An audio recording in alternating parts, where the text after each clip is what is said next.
Good evening. Repeating our top story, Rogaine doesn't work for everyone. Now, time for our At Issue panel. Joining us tonight are regulars in Toronto, pollster Alan Gregg, and in Montreal, Toronto Star columnist Chantal Hébert. Let's start with you, Chantal. Now, whether it's the Grand Mare Golf Course or the Bombardier purchase, the Liberals are still under attack on the corruption issue. What's your take on this? Well, Peter, it doesn't matter who the Prime Minister is. This is just what we've come to expect from this government.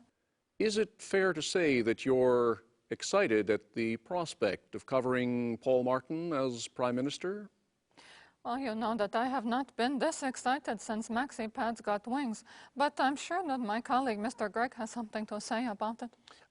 Well, Peter, my take on this is extremely interesting because I just did a poll of 1,300 Canadians asking them what I think is the most important question in this country today. That is, do you prefer concrete or blacktop?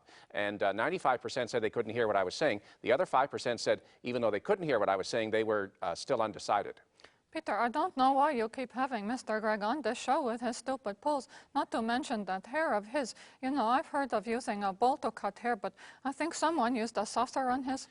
Well, Peter, I just released a poll that states that 45% of people who use saucers to cut their hair do not suffer from ingrown toenails, and I was stunned by the result. You're stunned at the best of times. Here we go again, Peter. This is ridiculous, and frankly, I think Mr. Gregg makes serious journalists such as myself look bad. Well, Peter, I've just done a study that, in fact, I did it while Chantal was talking there, where we studied and surveyed millions of Canadians, and it shows that 98% of all people brave enough to watch this show believe ain't nothing could make serious journalists look any worse than they are. You can't just put a bit of blush on your face and then come on TV and expect to be taken seriously. Peter, the only time that I have a little blush is when I catch the government with their pants down. And speaking of pants, you know, Mr. Harper's pants are having trouble staying up these days. When I saw him in his golf shirt and his belly jiggling away, I thought he may have the guts to join up with the Conservatives, but he also has the gut. I tell you, when I saw that Molson muscle hanging out, I wasn't worried about Mr. Harper's health. I was worried about another tire fire.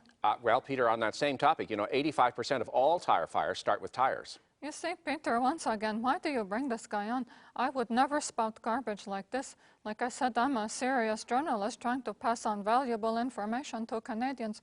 For example, did you know that if you deposited $5,000 in an RSP, that by the time it matures in 10 years, we'll still be arguing about health care? Well, Peter, I've done a similar study that shows 104% of Canadians think Chantal is actually Mike Bullard. So I think it's pretty obvious what that says. Yeah, those shock treatments have not worked for you. Peter, for once and for all, say something that will make Alan shut up. Well, we'll have to leave it there. That's all for The National. I'm Peter Mansbridge. Thanks for watching.